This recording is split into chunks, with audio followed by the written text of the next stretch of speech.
Do you want to be that shark that is navigating around all of the money bubbles and final table bubbles and wind up with all the chips in the end?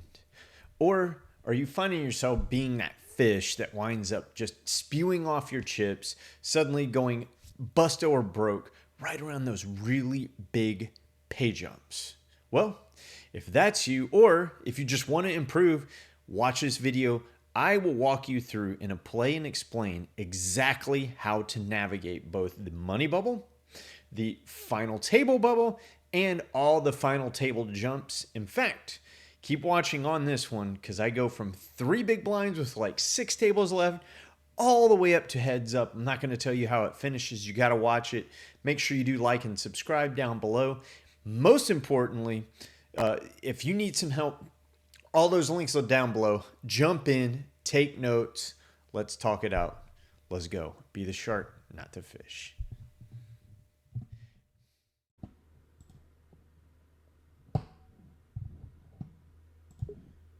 What did we say the next pay jump was? 35, and we are down to 38. So 3 more people. So for the most part, I tell people don't worry about what the average stack is, and don't worry about what don't worry about what the average stack is. What you really want to know is where you stand in the pack with how many left. And I say that because if you look here, we're 14 out of 38. We are way more than half. The average stack is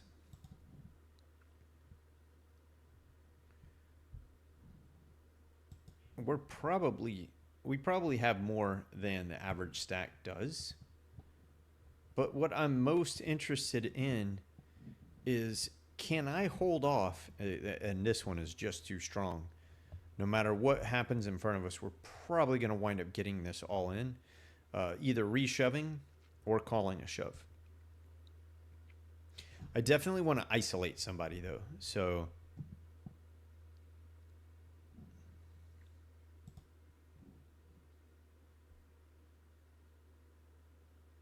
I don't want it 3-way. I just want me and the jammer. Damn. Well, ace 4. Oh, nice.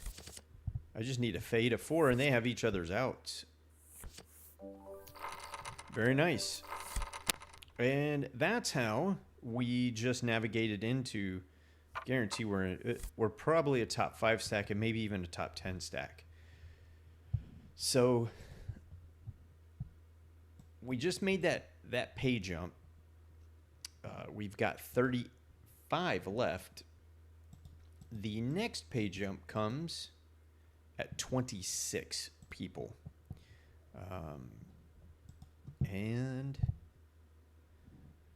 the screen over here is goofing because in all honesty it is not updating at the level that it needs to in order to accurately reflect. Yeah, there we go. We're 5th now out of 35.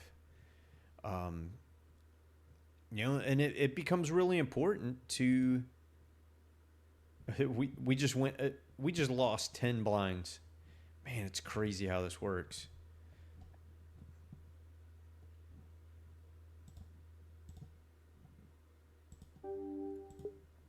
People are going to start jamming a lot wider now. We're down to 33. Next pay jump is 26. I only say that because some of these shorter stacks will consider that. This is a trap hand pair. It looks bigger than it really is. I don't think I'm going to call off any of those jams. I might call him off. He's got 5.9 bigs. I actually might 3-bet him. Although this isn't the most ideal 3-bet candidate. Yeah, see, this right here is too marginal to take. I'm going to tag this one. I do want to review this later. Again, if you're in your, the tagging and the whole HUD statistics. Oh yeah, you guys don't see that on stream. all the HUD statistics are things that I will start talking through in the next series, the moving up series that I have, which is low to mid stakes tournament play. I guess technically this is not a micro stakes tournament. This technically is a low stakes tournament. And depending upon how many times you have rebought, it actually could be a mid stakes tournament. Trust me, I've been there. Fortunately, we only have one. Again, we are sitting 5th out of 30. And this is the danger of ace king, man. Wow. Wow, wow, wow. Ace king is the worst hand in poker. It looks really good, but you really have to, you have to hit. And you have to make sure that whatever you're up against isn't already there, and it almost always is. I'm telling you, man, I'd rather have 9s than ace king. Do I mean that? I do mean that. 29 left. We are in 5th. Remember, next pay jump is at 26.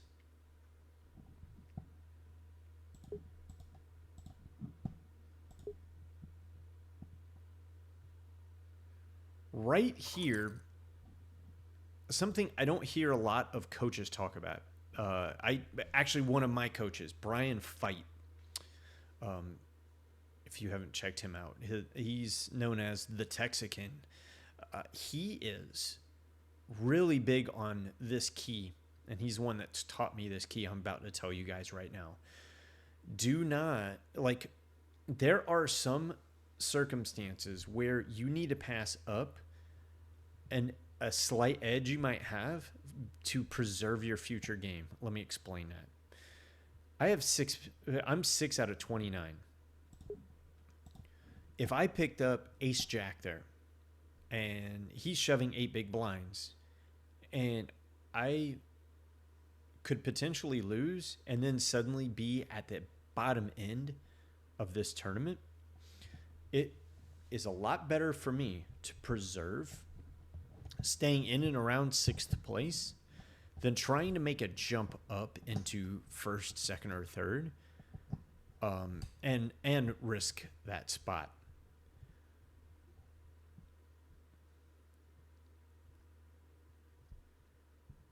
See, even here, remember this guy had a 40 some odd big blind stack, and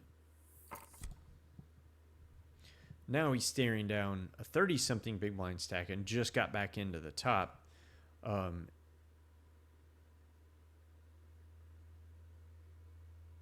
You want to pass on edges.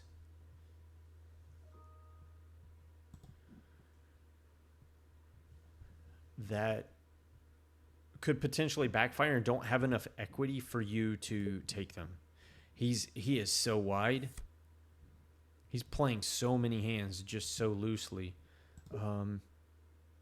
Yeah, the HUD. My HUD stats are showing that he's only pre-flop raised 17%. That's just not true. Now, we got a limp from under the gun, and I'm going to tell you, you got to play this one really careful. I think I'm even going to let this one go altogether. If I were suited, it would be a different story. Man. I would love to see one of these guys jam. Yep. That's the reason why I let this spot go. And this is one of those edge spots that I was discussing. We're one from that pay jump that I was talking about.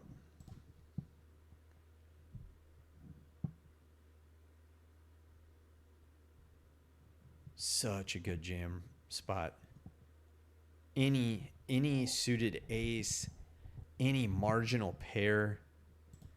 I really like this squeeze here by this person.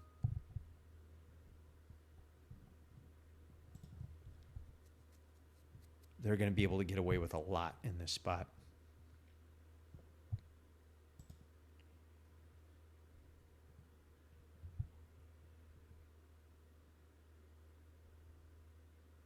And that right there is the reason why I just saved myself one big blind and didn't get caught up in limping just because everybody else did. In all honesty, I probably should have been that guy. But I am not watching myself wither away. I am still in the top 7 right now. Again, this is another really marginal hand. Problem is, if I raise here, I have to call his jam. And at best, I'm flipping, but more likely, I'm like a 60-40 dog. Like, he's going to jam any suited king, any pair. Yeah, it's just not a spot you want to be in. Blasting off your equity like that.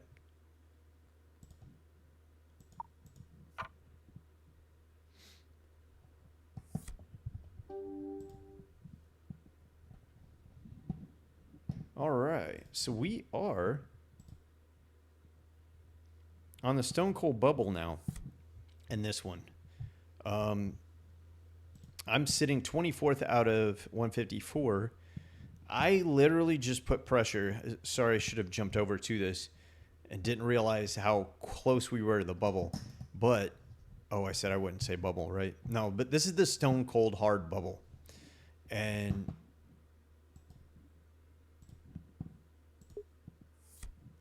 essentially, this guy raised me hoping that I would fold the big blind. And I defended. I had Jack 8 suited. The flop came out 10-7-4.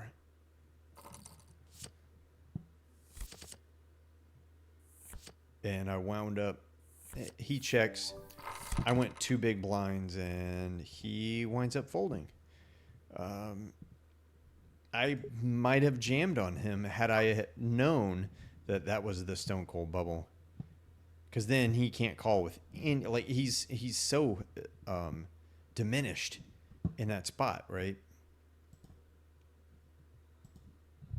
Like, he doesn't have enough to call off unless he has the Stone Cold nuts. So, yeah, that was a squeeze spot. I should have put more pressure on him there. We're going to run deep in some of these. And a lot of this is just playing really patient and very disciplined here. Patient and disciplined. That is a shark mindset. I was about to change back to, here we go, 9-4. See, are we still on the bubble? So you want to be careful of bullying. Nope, we're in the bubble. So if we were still on the edge of the bubble, I would have jammed this into this guy who has 4 big blinds. But because we are in the money, we need to be careful. Yeah, we need to be really careful. So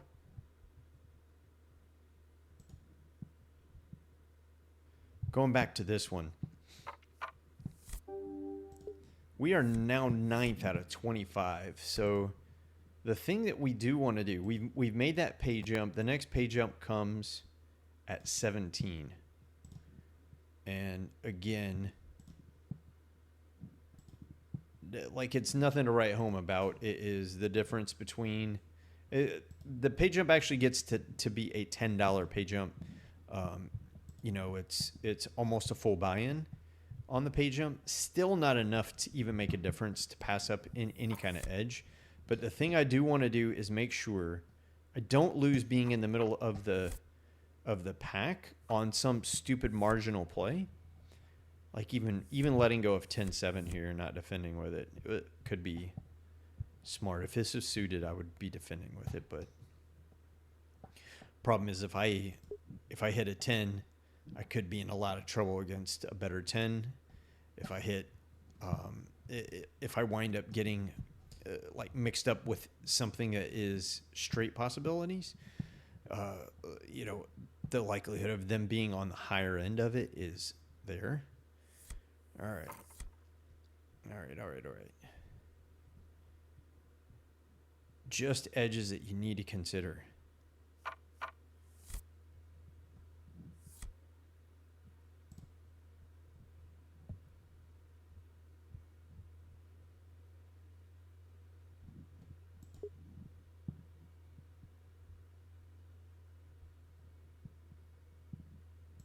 Definitely folding this.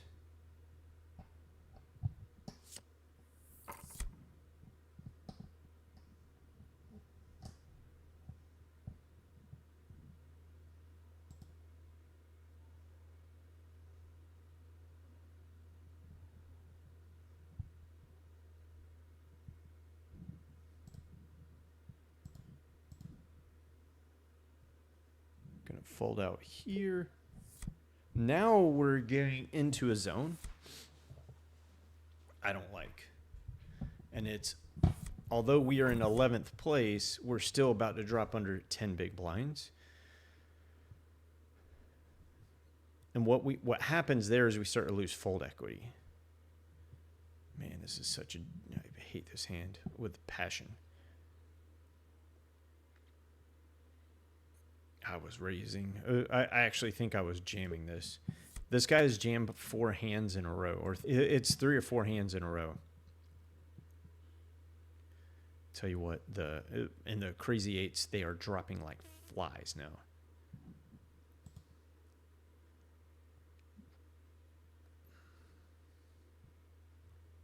See, I can't raise fold that one. I don't have post flop playability once I go under 15 big blinds. It's almost in that zone once you, especially if you drop under 10 big blinds. It's all in or fold. If you have 12, you can raise fold, but 10 is kind of like that magic number. You can defend, but raise folding is a really big issue. So you have to tighten your range just a little bit.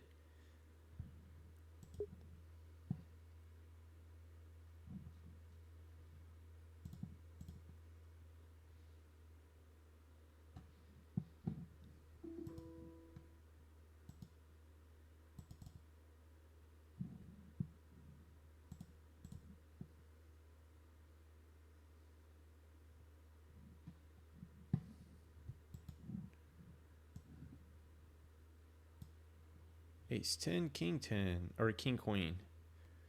Queen gets there, man.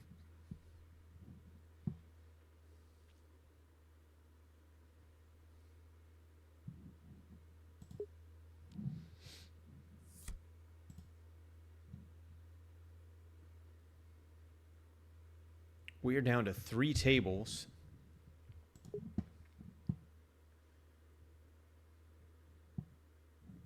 Apologies, 2 tables. We're down to 2 tables. We are at 18 people left. And this is where, again, so we are with 2 tables left on the hard. Ooh, look at that. I mean, that's just a silly jam with 10-4 there. I just don't take that one. All right, we have a tough spot with ace 9. We have a really tough spot. I'd have to call either one of these two's jams. I would have to call his jam. All right, good luck us. Can I pass up this spot? What's he jamming with?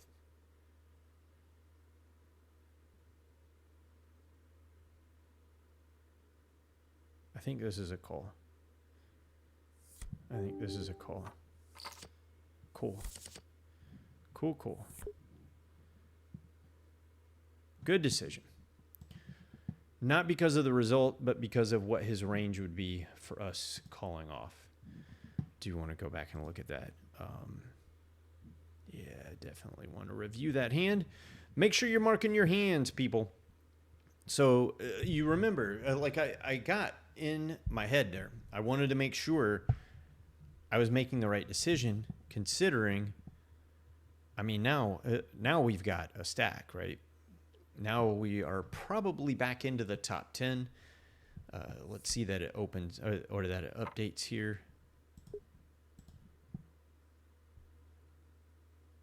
Let's hope that it updates soon. Okay, we're in 6th now. There are 16 left. And again, we're going through bubbles. We're figuring out how to get to the final table now, how to play our stack the best that we can versus all of the other ranges of what people would be jamming. I really thought he was around like the King Jack, Queen 10, any like pair, any ace range. So Ace 9 was right on the fringe, probably like Ace 7 suited, Ace 9 off. That's probably the bottom end of my range. This we can actually, damn. If he didn't raise so much, I might actually even consider 3-betting this hand here. He's really wide. Very, very wide. He's opening about 33% of hands. Here we go. And he's over raising. Here's the thing, though. He has not 3-bet one time. Not once. I'm curious as to what if he's folded to a 3-bet. That is a crazy donk lead right there. He's going to put the pressure. He's not scared of pressure. He's not scared of playing. Any jack, any overpair, any flush draw, any wheel draw. Ace 2, ace 4, especially if he has an ace of diamonds, like that would be really tough for this person to call off. Well, he didn't have the ace of diamonds.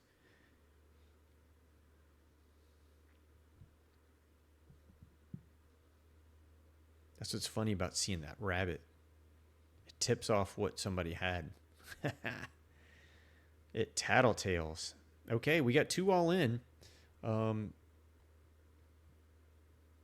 people all in. Just so you guys know, first prize in this one is $739. So second is $551. Third, $410. Fourth is $303. I mean, 7th place is $119. Like, this you're really behooved to make the final table in this one. We have made that pay jump. The next pay jump will be at 13th place. We might have even gotten there. Oh, we didn't lose anybody there. Man, I really hate this.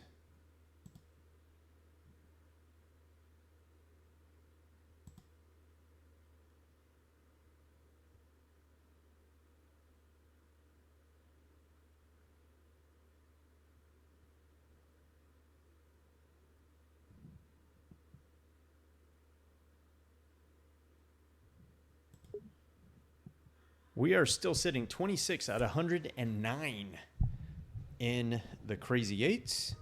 We're going to continue working on bubble play and talking through trying to get to the final table. Decisions that go into it. As you see here, really game taping what you're doing. Having a reason for your plays, even if it's wrong. Have a reason. Record yourself going through this. Ace 5, ace 9. Looks like... Nope. He had 0.5 big blinds left. That's one of the reasons why jamming with one of those speculative hands like that, it can be a disaster. Got to be real careful at how wide you're jamming.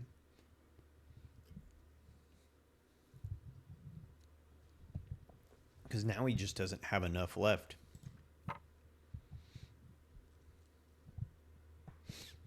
There's no fold equity. The whole table will call him.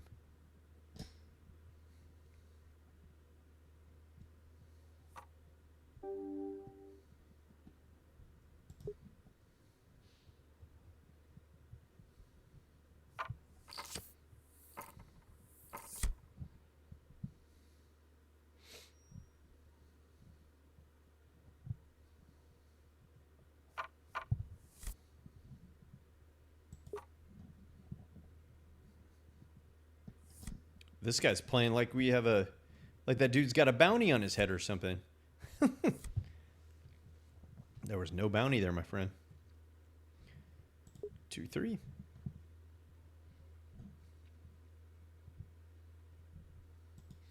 No bounty there, my friend. No bounty at all.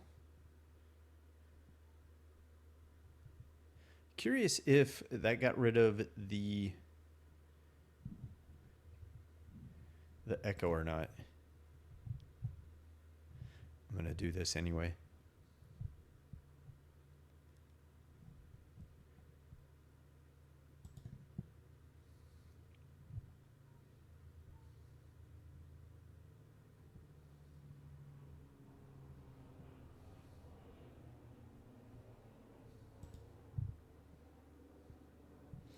Eight of 15. I really want to make this final table, friends.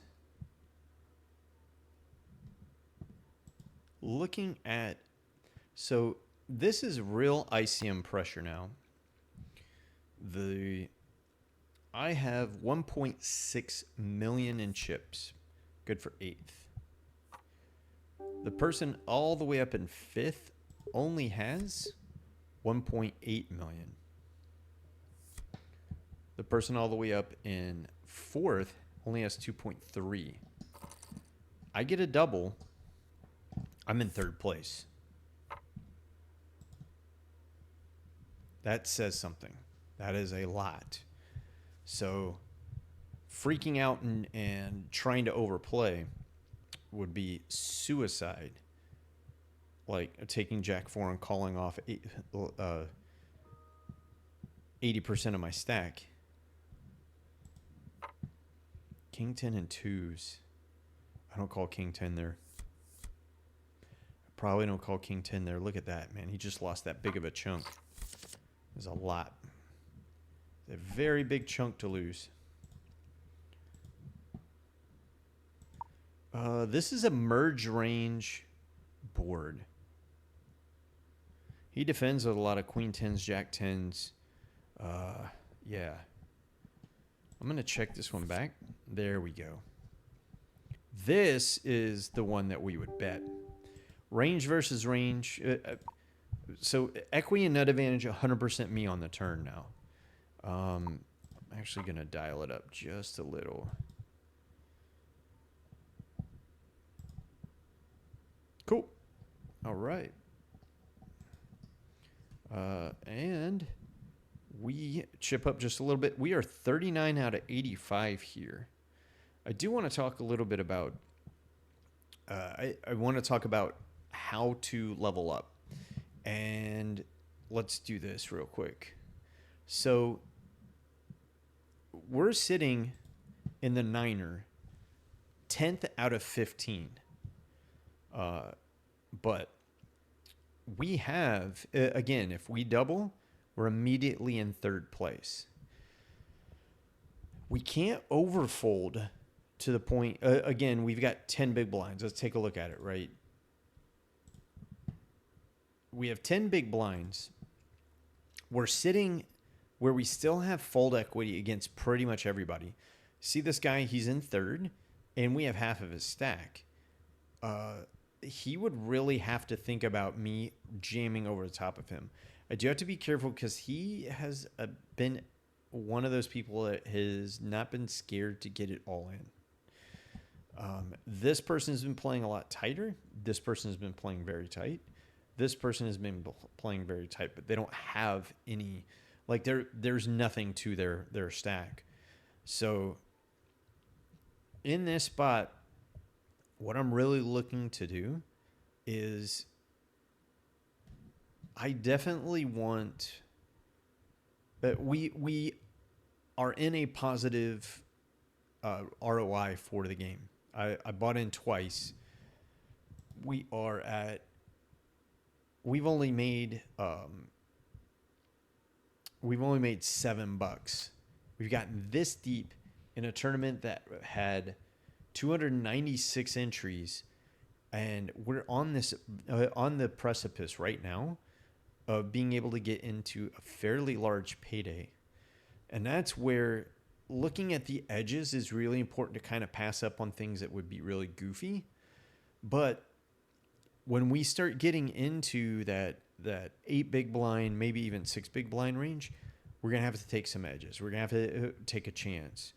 Here, I am probably going to rejam on this guy, and this guy with, let's say, ace 10 suited or better, ace jack off or better.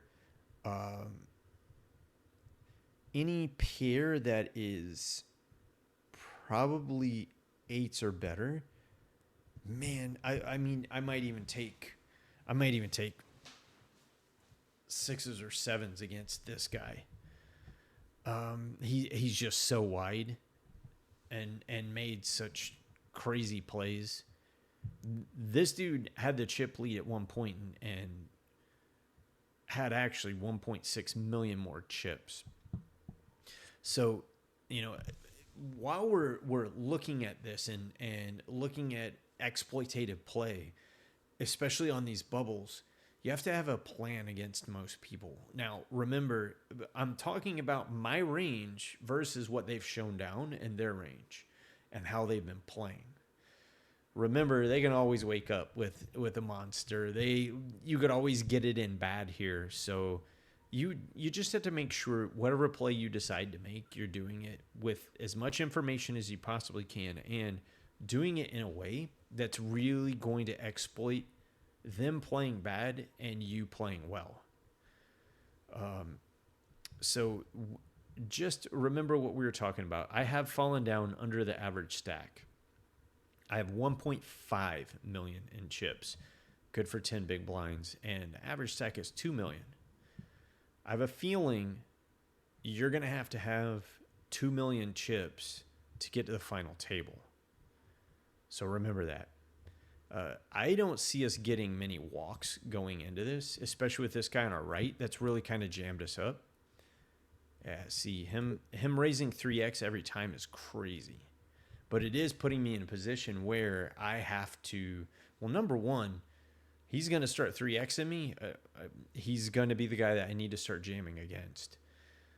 Number two, he's risking a lot, putting me in a position to make easier decisions because I don't need to defend my big blind nearly as much because I just need to defend that big blind with a decent hand every once in a while to pop him off or snap him off. Yeah, no. Blinds just went up again. That 3x is hemming me up, guys. Him 3xing every time is really hemming me up.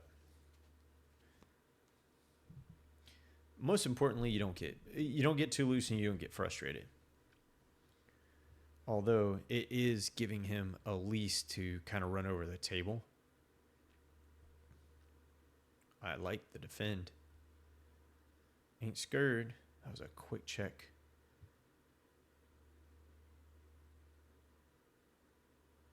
He's either inducing or he has air. This guy here.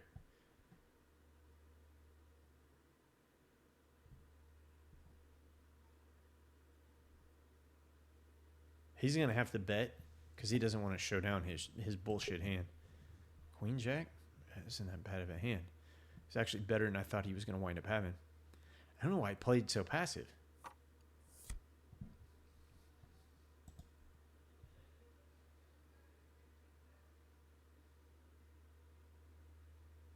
I do think we jam this one if we get folded to.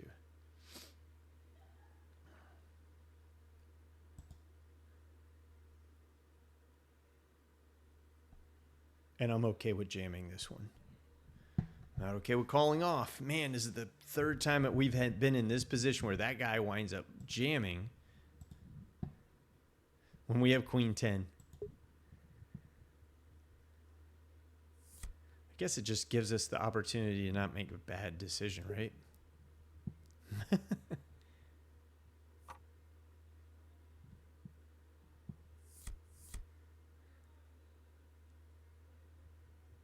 Yeah, we folded off about 600,000 in chips.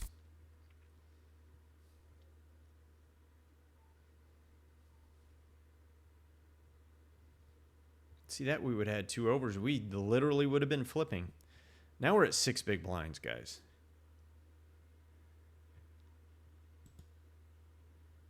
I have no fold equity whatsoever. On the other side, we are 29th out of 78 in the crazy eights.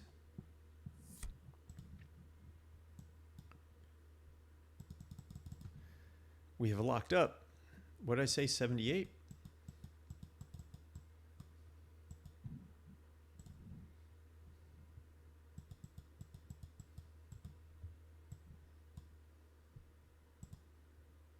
We have locked up double our buy-in.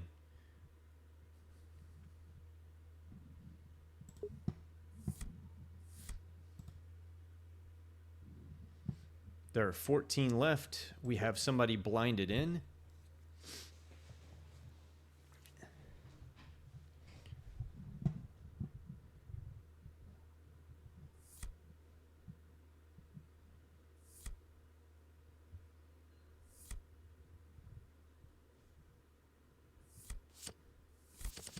Whew.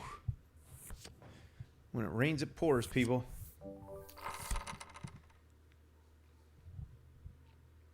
And that dude, he might actually just be getting good hands.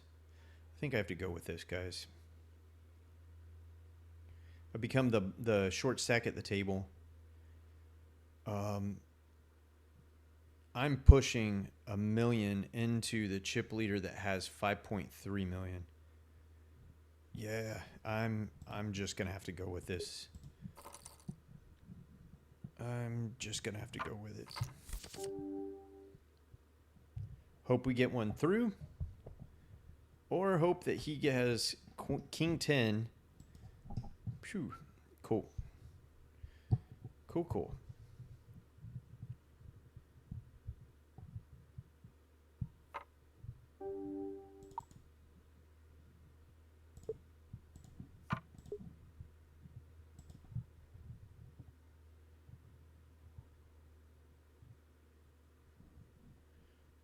Show you a spot.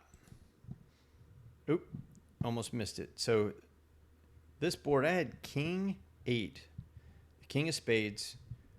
I flopped a gut shot. I flopped an open ender and a backdoor flush draw. And this guy I checked. He led. I 3-bet, pretty small, only 2.5 times what his original raise was. And we took it down. It was a semi-bluff. Golly. Man, he's catching hands. He's catching heat. Ace 6.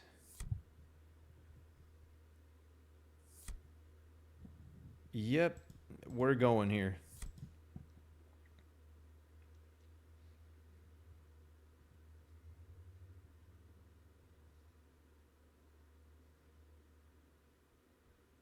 Are we going? Yeah, we're going here.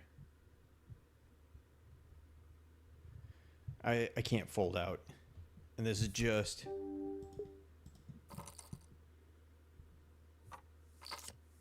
Cool. Very cool. Very cool. And just like that, we are in 3rd place, guys. Now, so remember, I didn't freak out at all. We were just looking at the bubbles, figuring out the best spots to get it in. You know, he picks up an ace hand, figures. Ace 3 is not ace 6 suited. Ace 3 in giving somebody 3rd in chips is not a smart decision either. So this is how we start exploiting the way people play. We are now what? Graphic hasn't updated. Whew. I don't think I can fold.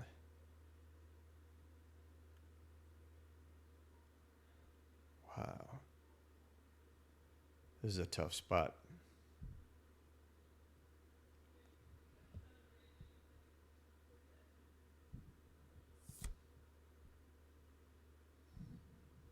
This is a very tough spot for me.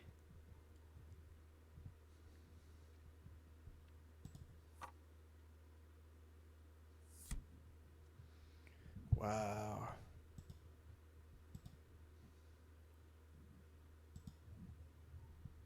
Oh, shit. I think I was calling.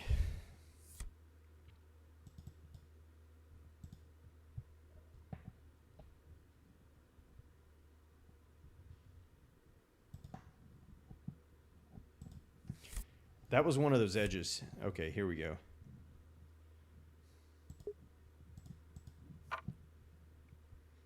We're calling him.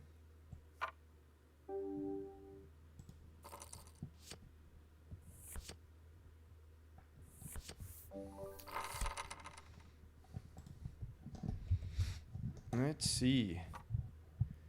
So we would call either one of these jams because we're invested. I put him to the test with a big enough bet that he was going to have to make a decision. We're down to 12. And we have a big enough stack now. I think we're in fourth. I don't think we're in fifth. I think we're in fourth.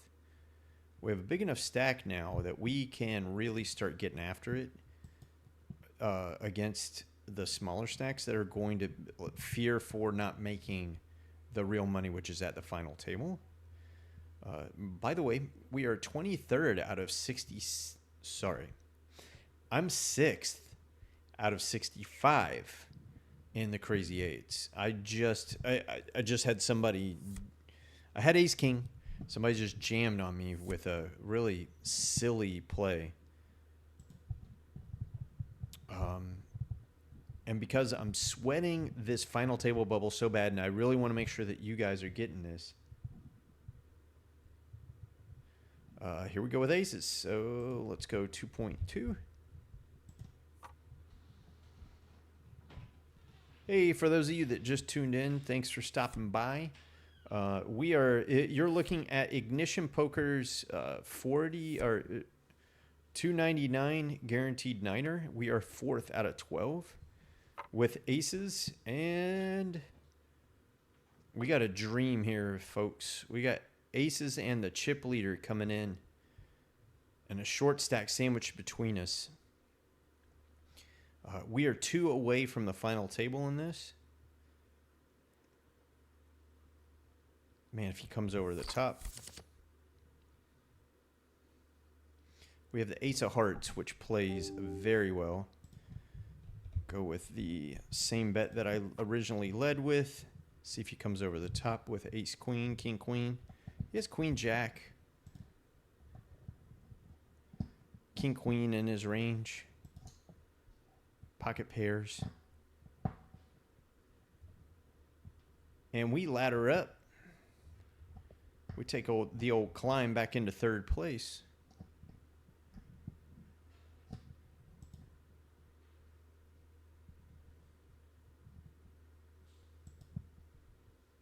Take the old climb back into third place.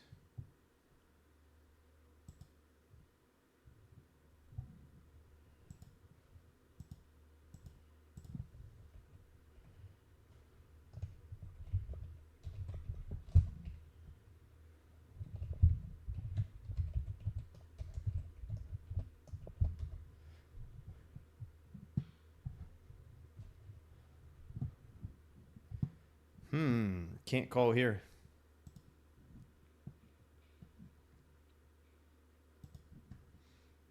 Can't call this one.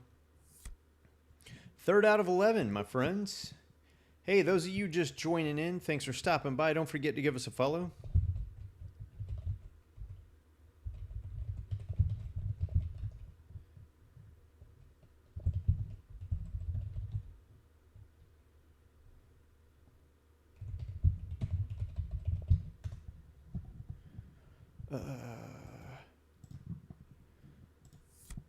Let's see. Somehow we managed to ladder up into 2nd place, my friends. Guys, we only have 16 big blinds and we're in 2nd place. Think it through. That's nothing.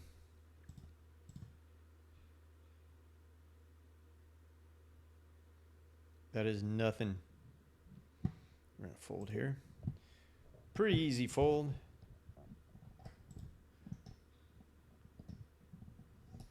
Looks like we have 4.3 mil. This guy over here in first place with 23 big blinds has 6 mil. Yeah, man. Again, remember, like, we're talking bubbles. We're talking pay jumps. These are things that, see, this is where you start throwing your stack around. I'm getting beat to the punch. Getting beat to the punch. So here's another thing to consider. So one of the shortest stacks in the entire tournament is sitting out, right? And with him sitting out, that also means that we're at a risk of ruin for chipping down, or we're also in a point where we can put pressure on these two guys because they don't want to go before this guy does, right? And see, now, since this guy started a table captain, this guy wants to start getting back involved. And that's where you got to be real careful as to how you're playing your game. Got to be real careful how you're playing your game.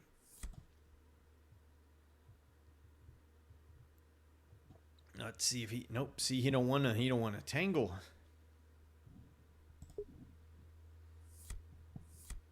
Looks like I got moved to the other table. Somebody got taken out. Oh, we have another person sitting out here. Good news. We got moved into a blind. So we are one person away from the final table. And remember what I said. Sitting on this bubble, we have locked up $55 on basically $30 buy-in. Next spot, 9th in the tournament, pays out 67. It's a $12 jump. But 8th place pays out $91. We're sitting in 4th. There's no need to start trying to make some unnecessary plays. We're in 3rd. 3rd place.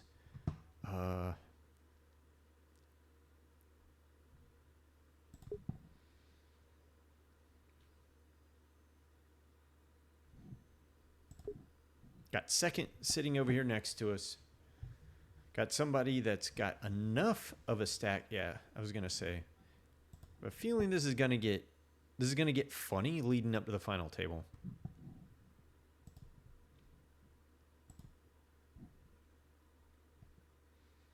Ace king, ace queen. And that's why you just don't take that spot like that. I don't mind a smaller 3-bet. But man, that just cost him. That cost him big time. And you see, these are the kind of spots. Remember, we were talking about edges. That was one of those moments. And remember, I talk high. If you guys haven't gotten into my Master of the Micros, we talk a lot about paying attention when you're not in a hand. That right there is a prime example of understanding how this person plays, understanding how this person plays, knowing the situation and not taking an unnecessary risk. I mean, that all but, yeah, the suck part is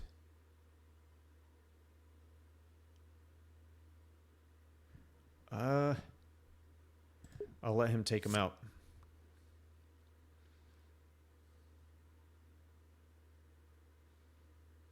Wow. We're at the final. We are at the final table. We are at the final table, fools. Oh, by the way, just so you guys can take a look-see here. Oh, wow. Shh, Nikes. 7th at 45. I was snap calling him.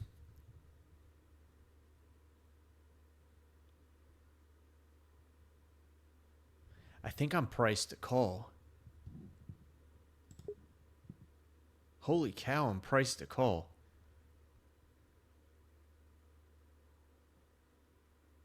I'll let it go. Ace king.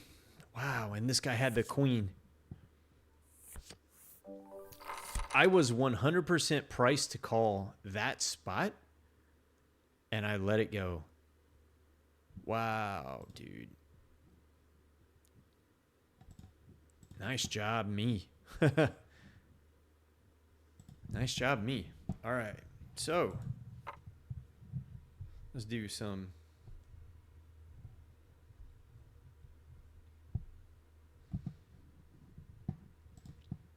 survey of the land.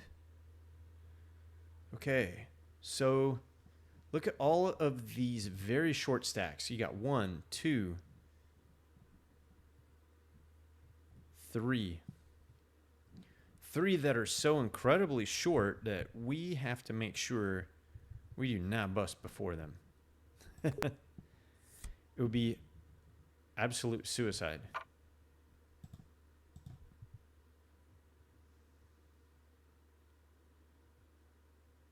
Absolute suicide.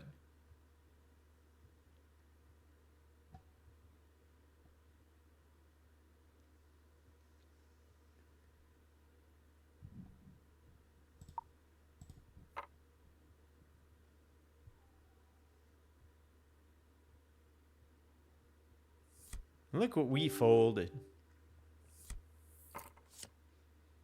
Look what we folded. We folded trip 2s. Shame on me. Should have been clairvoyant and known that. Should have exercised my clairvoyance, and I didn't. What was wrong with me there? All right, friends. We are 12th out of 42. And the crazy eights, we're getting a little deep in the money. 42 spots paid. Sorry. 40. We're making big pay jumps here very quickly. I think I'm only in this one for 1 bullet too. Yep, we've off of a $15 buy-in, we've locked up 47 bucks. Next pay jump will be, wow, man, we're 9th now.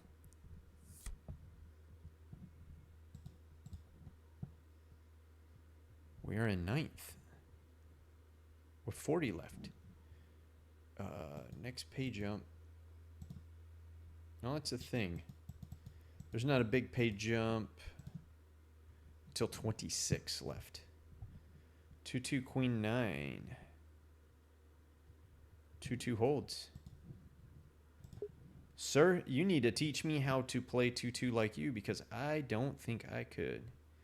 Wow. All right, man. This is a tough spot, tough hand.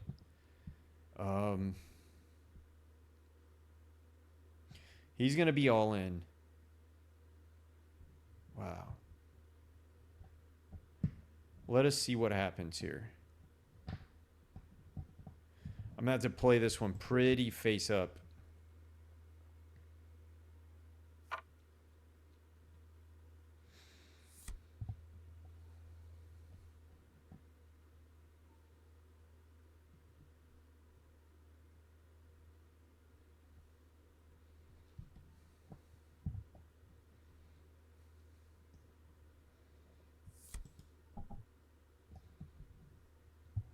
And the problem is, like, flatting range.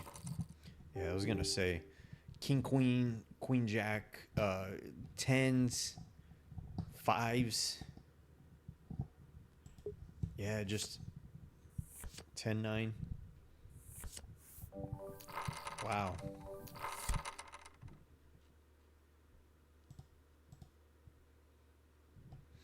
I don't hate the play. I don't hate it.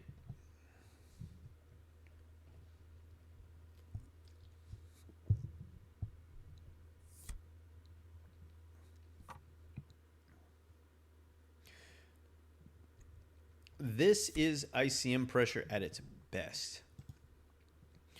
This is where legends are made or broken. Wow, look at that.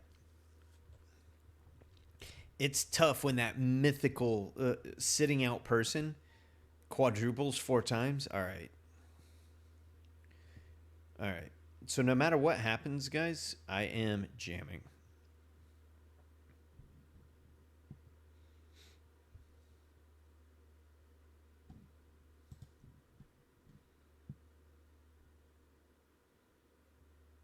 This guy is in a blender with every hand that he has with this guy sitting out and having more chips than him. Like, it's just a sucky spot. I want somebody to flat so bad. I actually want 2 flats. One more flat. Speculate.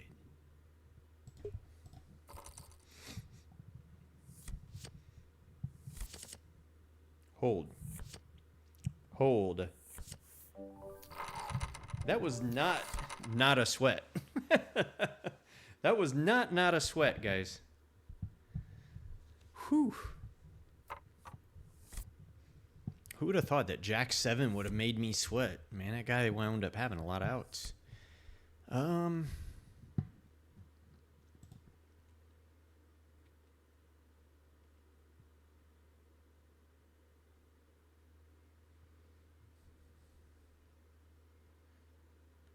Yeah, I don't think he can call it. Oh, man. We are so shallow. So shallow. That guy's back to 3x and everything, so it makes it where the value of your hand needs to significantly go up and you can't defend wide. I think I've folded more buttons than I'm used to. Again, sitting in what, 4th? Yeah, I'm in 4th place with a pretty big lead over the person that's in 5th. And we have these guys, or this guy's in 5th. The only person I can put pressure on is sitting in the big blind right now. Problem is I have the 2 largest stacks sitting in the tournament ahead of me. Like, this is table captain play right here. Come on, man, have ace 10, dude. Ace jack. Ace jack with the smack in the mouth. Get punched in the face and see, that's where busting before this guy, even busting before this guy who has the exact same stack is a very big mistake. Bubbles. We are talking about them, right? So, all right. We are 4th of 8, guys. We have now minimum locked up. No, 7. Sorry. We're down to 7. We have minimum locked up $119. But sitting where we're at, there's no way in hell I want to bust before these 3 guys. I could do absolutely nothing and blind out to a $303 payday. Think it through for a minute. I could sit here and do nothing and blind out to a $303 payday.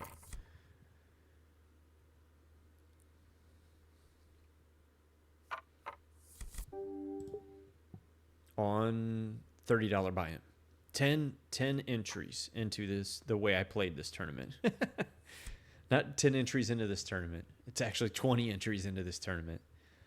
But it's 10 into the way that I decided to play it, which was 2 bullets deep.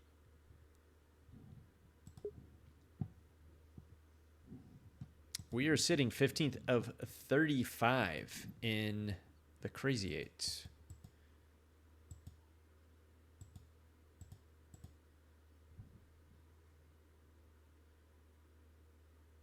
Remember, the next page up is at 26. What just happened?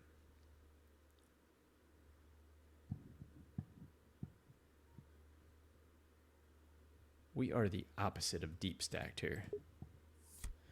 Let's sweat this one. We got ace queen off. Ace queen off, sitting middle of the pack. We got this guy who's been absolutely wild. I'm probably rejamming this to a min raise. We're calling his jam.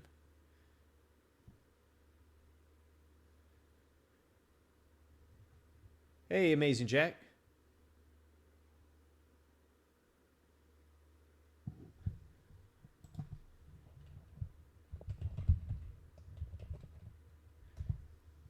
Okay. Here we go, right here. So first off, limping is really weak. He's either limping a huge hand, he's either got kings, or he's got airball. 10-9. Queen Jack. Jack-10 don't want to call there and miss out on final table. Boom.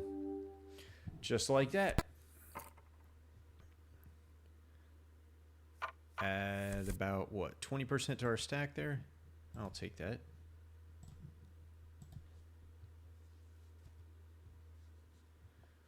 All right, here we go, friends. Man, dude, that 3x big blind is killing a brother. It is killing me, man. It is killing me, dude. Look at this. Just forcing me into a spot where I need to play tighter than I am used to. I'm used to being table captain on this one.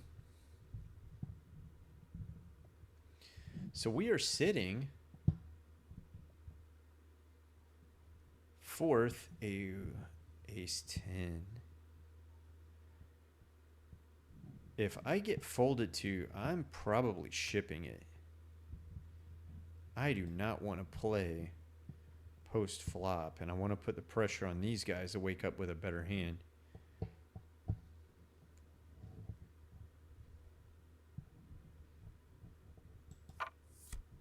Okay.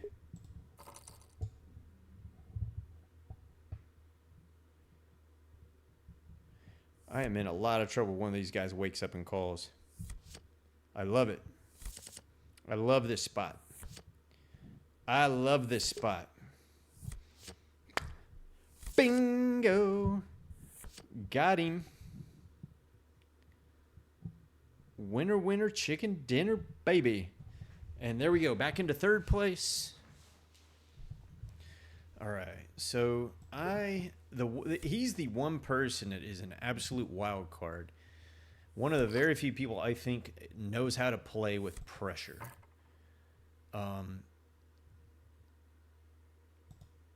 You know, there's a lot of pressure on all of us. I can't not open this.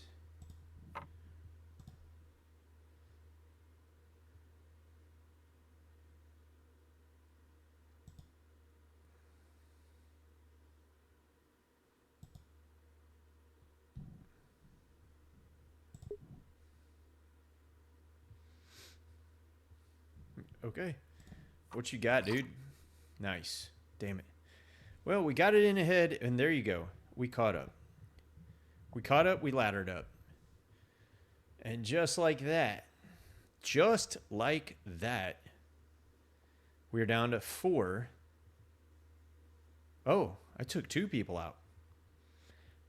Double bounty, baby. I can't defend this. Alrighty, so now we're playing to win. We've locked up a $303 payday. I don't want to play stupidly.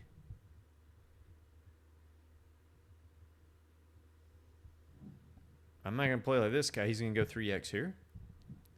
Because that's how he do. This is how he do. All right.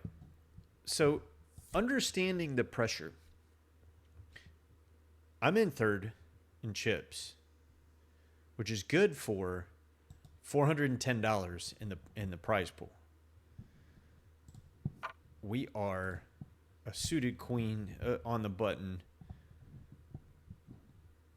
It'd be pretty smart to rejam anything he's got there. I need to try to realize that equity. Right? So, at minimum, we got a guy that's half of our stack and we got to outlast. And he has done that so infrequently, he has the benefit of the doubt of that being a pretty good hand.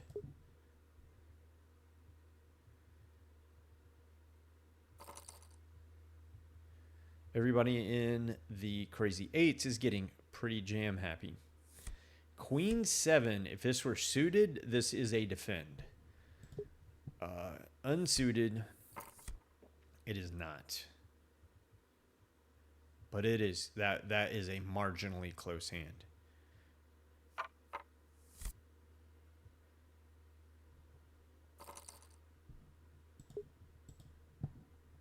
So something has told me since he is jammed twice in one rotation, he is happy with what he's locked up. For sure. He's playing fold equity or he's playing chip up or get out. I'm coming over top of this guy.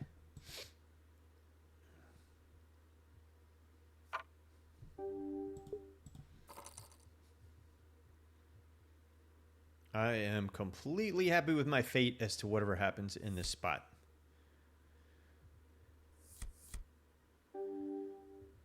And I am telling you, I do not like ace king.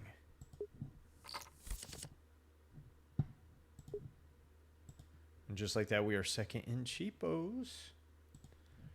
Second in chips. By a very thin margin.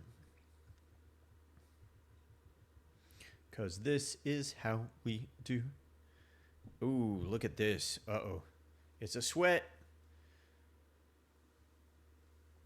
And that guy was doing that with those raggy aces, man. That's the guy that could have walked away with this tournament, man.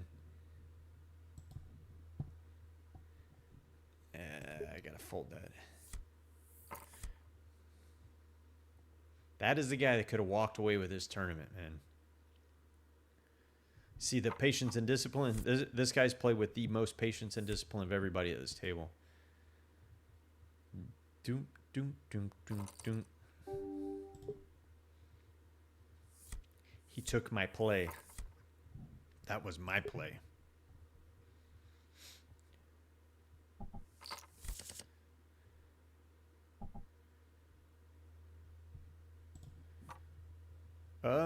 I take a jam. I take a jam.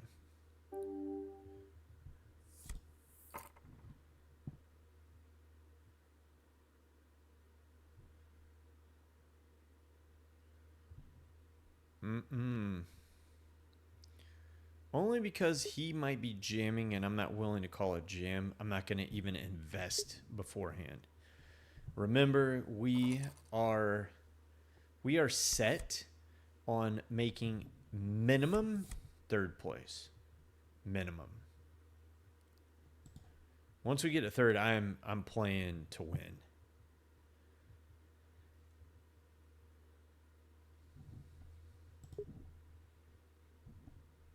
He's going to shove it.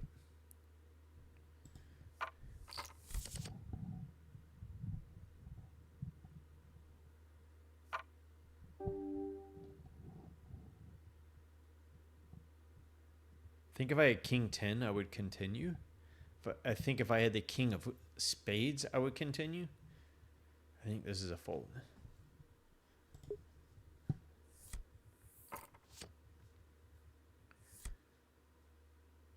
That rabbit makes you feel so much better about talking through those hands and making the good decision.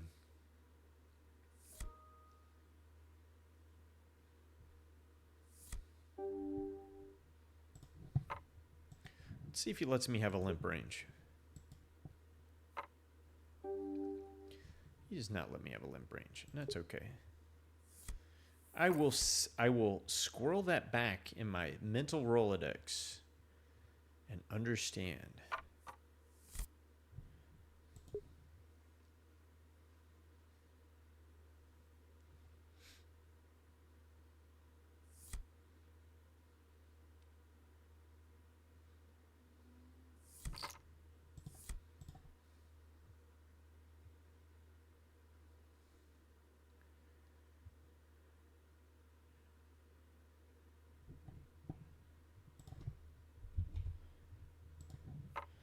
This is a raise fold.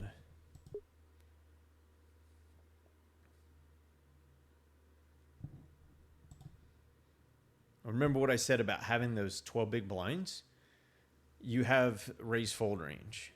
But when you start jumping under like 10 big blinds, you don't really have much of a raise fold. But it also depends at the stacks on the table. 9-6 off is just not a defend. This guy's wised up at least to the point where he does not want to bust in third or in fourth.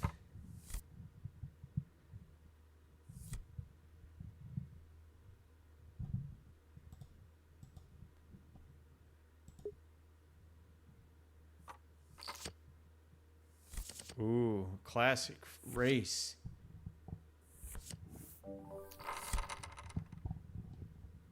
Classic race there, man.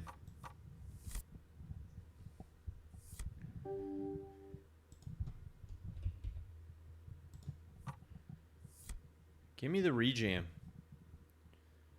You need to give this guy the rejam.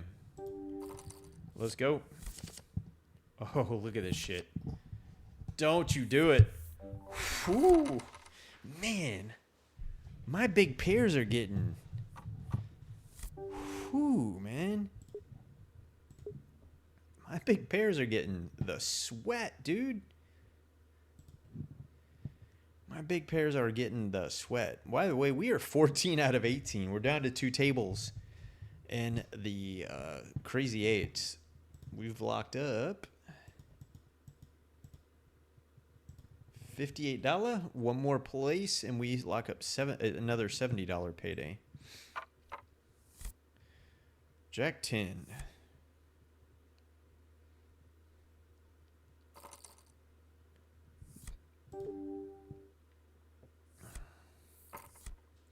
These pay jumps weren't so much, man. That's a pretty easy call.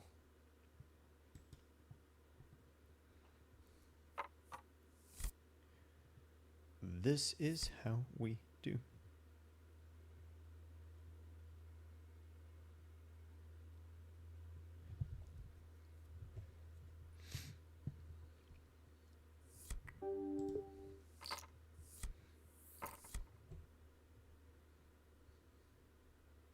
Now get involved with Queen 5.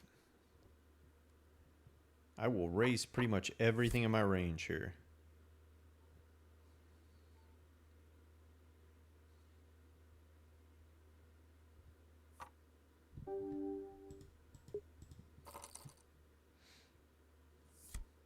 It's a lot of pressure for him to call off. Uh-oh. Damn. I don't think I call there.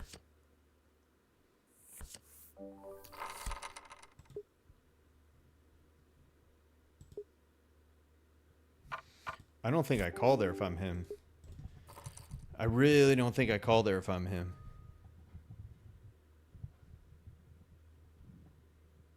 Man.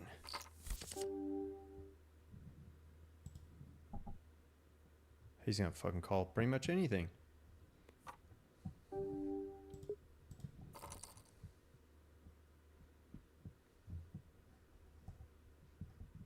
Nice. I'm at the point where I don't give a shit, dude. After that.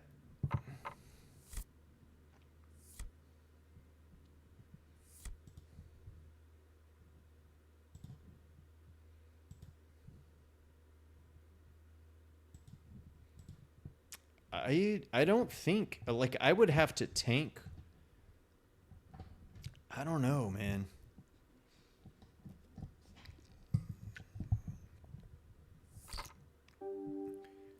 That was a really tough squeeze. I don't know. I don't know. I think I'm getting a little results oriented with it. This guy's way over folding. Well, we're sitting in third.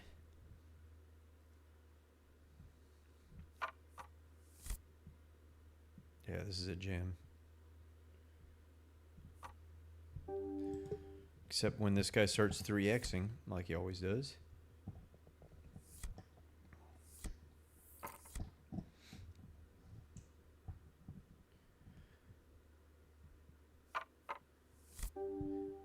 I don't think that 10-10 squeeze was a mistake.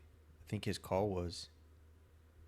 But I have played with him long enough to know that I was going to say, whoa.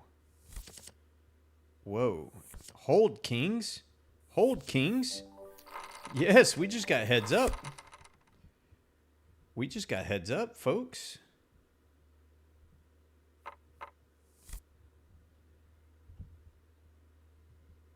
Hell yeah. Locked up $551. Make you holla.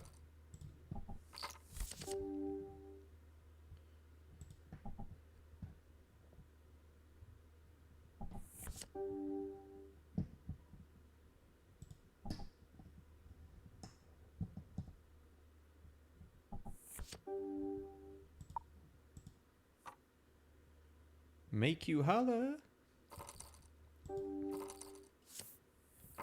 Bam. I knew he was going to make some goopball mistake like that. So, guys, like...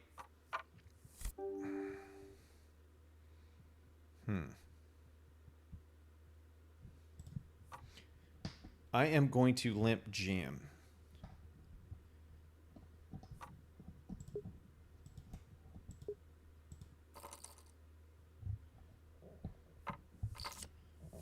Let's go. Let's hold. We're holding. Yes, sir. We just took the chip lead. We just took the chip lead. Let's get this, man. Let's get this. This is how we do. Let's do this. Let's do it. Let's do this. Let's do it. He overplays everything. I've been playing with him too long. All right. And just like that, we are 6 out of 15 in the crazy eights. Playing bubbles. I think this is a raise. Let's see what he decides to do here. This is a c-bet.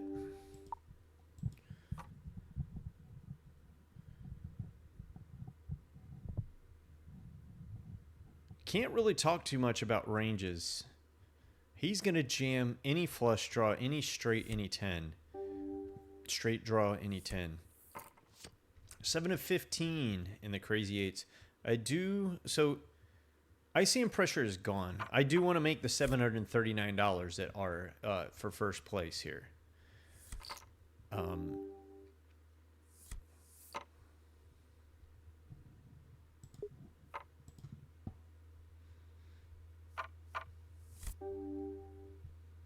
Yeah.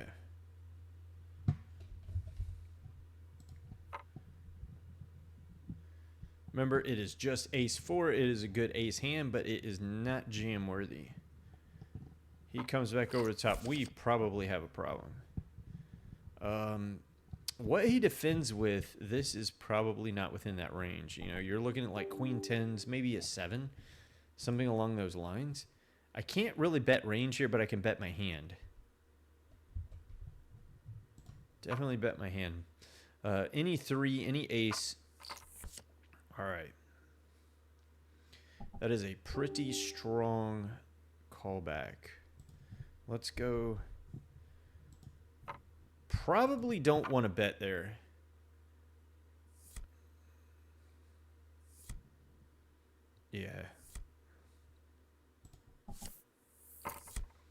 Ace 7.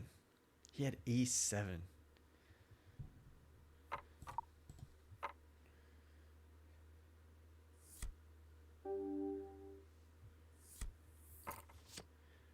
Yeah, so he plays the absolute value of his hand and hand strength.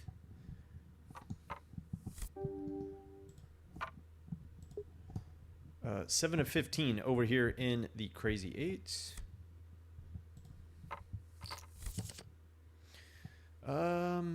Let him play. It's just too strong not to get it all in here. Uh-oh. Damn.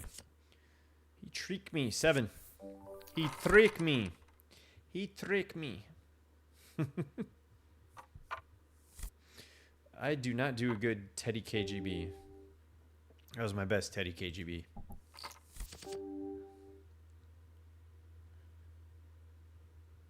I don't want to get too automatic with this.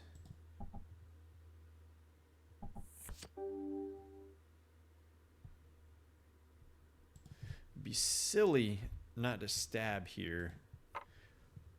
7 and 8 totally in our range.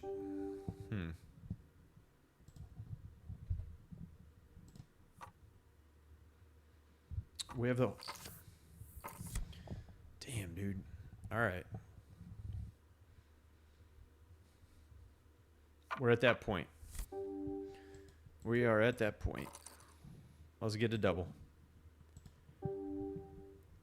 Any pair. Any pair. Any suited broad. Any suited connector in any Broadway. Any suited king. Would have to really think about suited queens. Yep.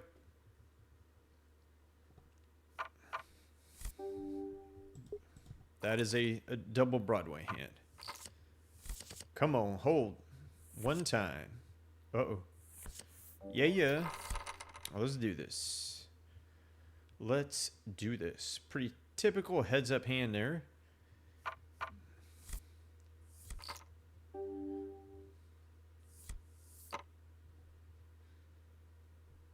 Took a chunk out of his leg.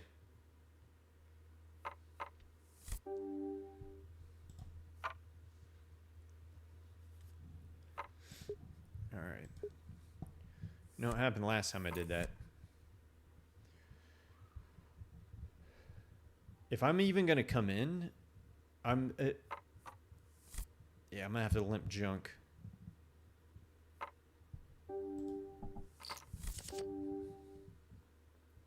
I'm going to have to limp junk or a big hand and stack his ace. Yeah, there's nothing to call here. Nothing to call here. No backdoors, no, like, nothing speculative. Just can't call there.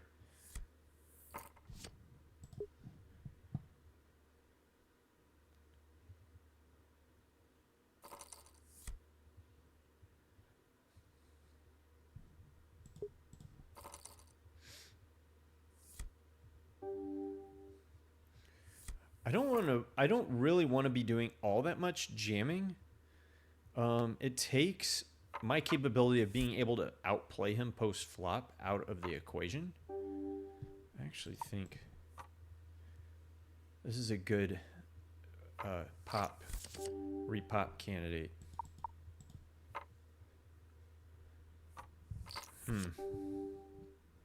That's curious. Would he have limped an ace? I don't know the levels of this guy's game.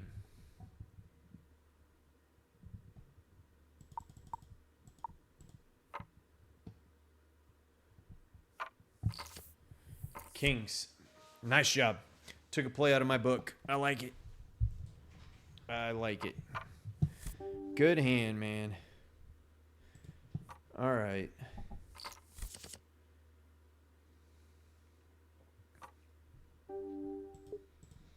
Let's hope he doesn't have some junk jack. Oh my God.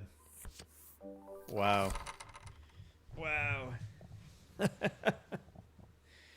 Poker's funny game, man. I am kind of dumbfounded at that last hand. He is in no rush. He is not playing like he did before. He has made an adjustment. I need to pay attention to that.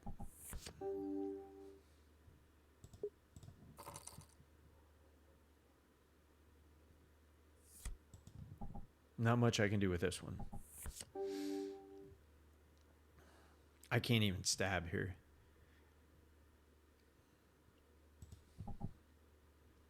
He is clearly in a spot where he doesn't feel he has to try to win it in one fell swoop. I respect him for that. Uh-oh. He snap called that. Ooh, I need run a runner. I need run a runner. Didn't get it, but we locked up 551. And by the way, guys, speaking of bubbles, we are 6 of 14 sitting over here.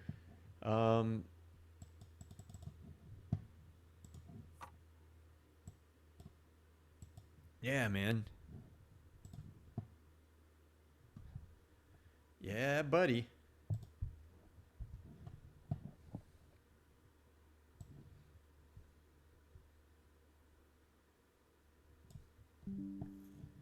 Did you guys know, according to this stat, oof.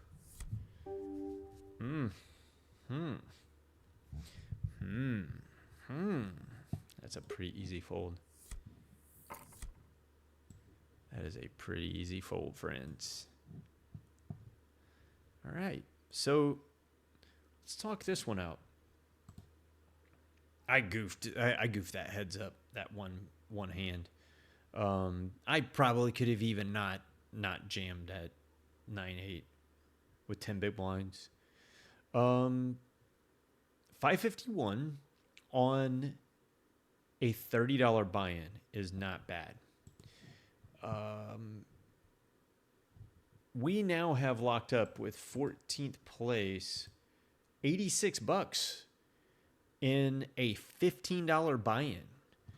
$86 in a $15 buy-in. And we're sitting in sixth place. So the value of our chips right now are $294. So thinking this through,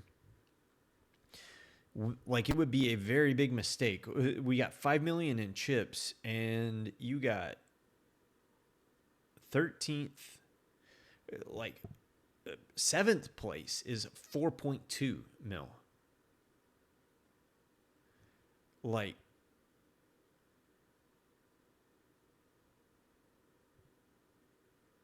yeah, we have 12 big blinds, but looking at everybody behind us, you're looking at pretty much everyone with 10 big blinds or less. 10 big blinds or less. So you have to take that into consideration with a lot of this. And, you know, we're talking about bubble. We're talking about bubble play, right? And with that said, that means we need to be really on our stuff with not, I don't really want to talk about risk premium yet, but we need to be wise and aware of what taking an edge can cost us, knowing that right now, if we folded out and got sixth, we would get $300, $294. But if we busted now, we would get 86. That is, what is that? $215 risk that we would take. So this is where understanding how ICM pressure gets put on you and where you need to measure how you're going to extract the value from the tournament to the best of your ability. You're not trying to overwin everything. And in all honesty, the guy that won that last tournament was taking those edges. Like ace queen versus the tens, I need to go look at it, but I'm pretty sure it's a fold.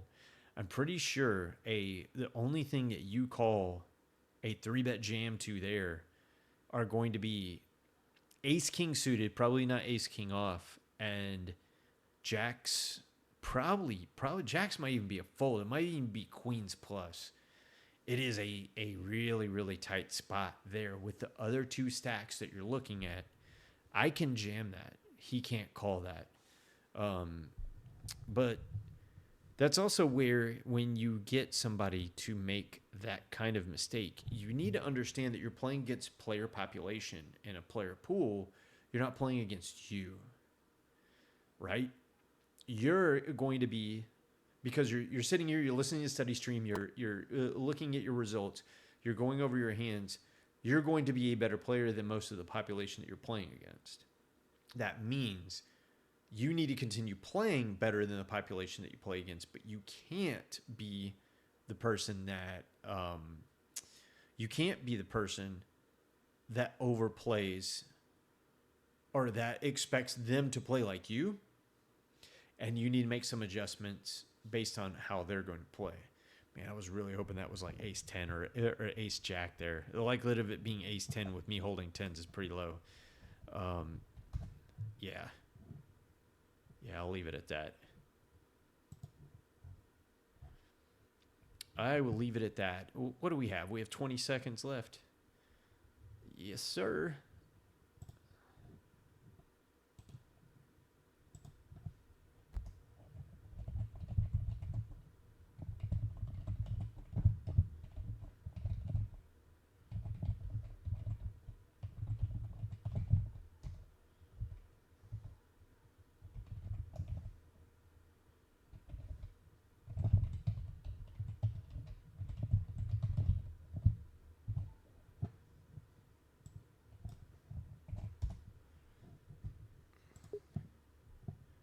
Boom. All right. More play and explain.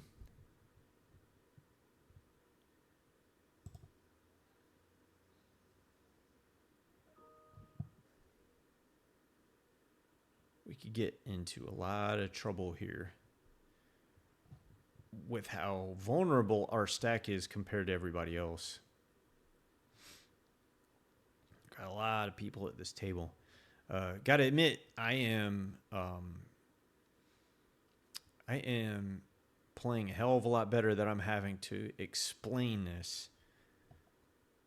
Although I do kind of wish there were two hands I kind of wish I took back in that other tournament. Well, here's what I say. Not that I could take them back. Not that I wish I could take them back. I would play them a little differently.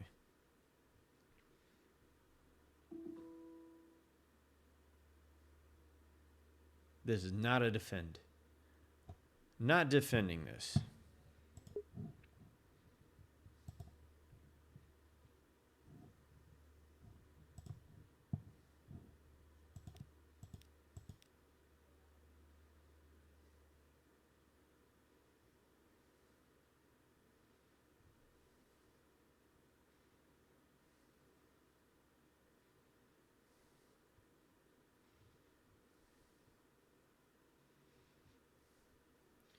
This is how we do. 7 of 11.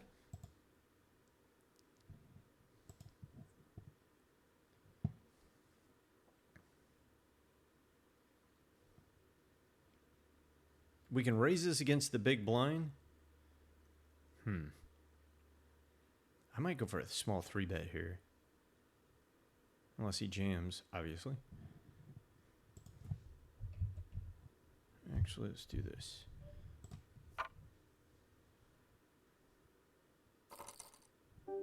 And he empties the clip. This is exactly what I would do if I had his chip stack and an ace or a double Broadway hand or any pair.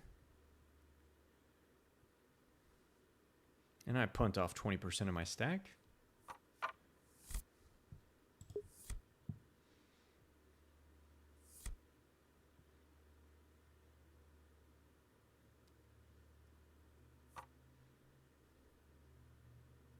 Now we got to make sure, instead of taking little spots like that, we got to make sure we make the final table now.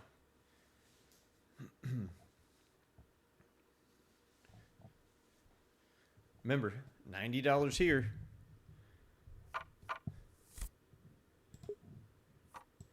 I say 90?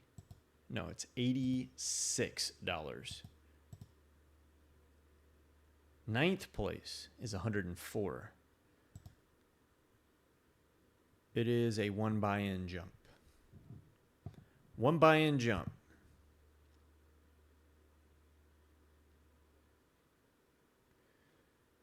This is how we do. Be the shark, not the fish. We're now 8th of 11.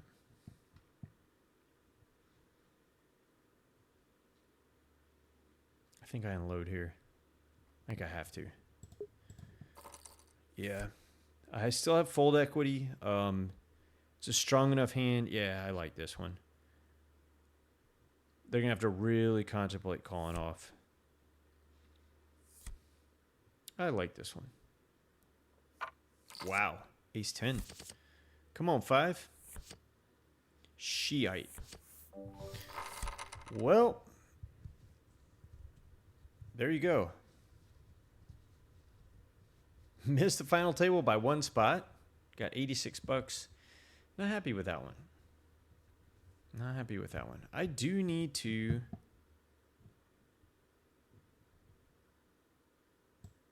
review this one. I'm going to load up GTO Wizard.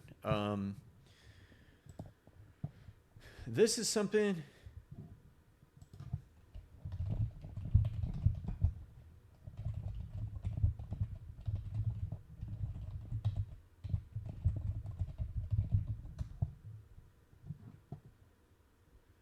This is one I am going to load up in GTO Wizard. Let's take a look.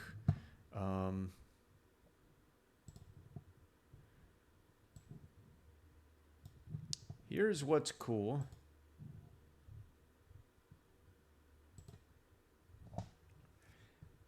Sorry about all of the mess here. I'm going to copy this to the screen. And what I will do is expand this for you guys. Let's analyze the hand real quick.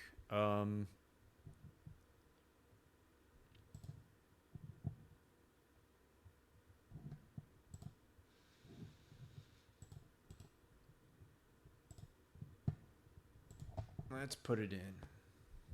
Something went wrong. What went wrong?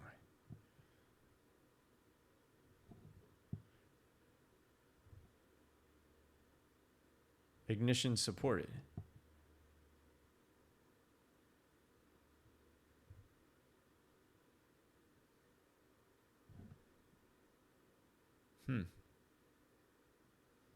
Okay. You know, thinking this through real quick. Tell you what I should have done.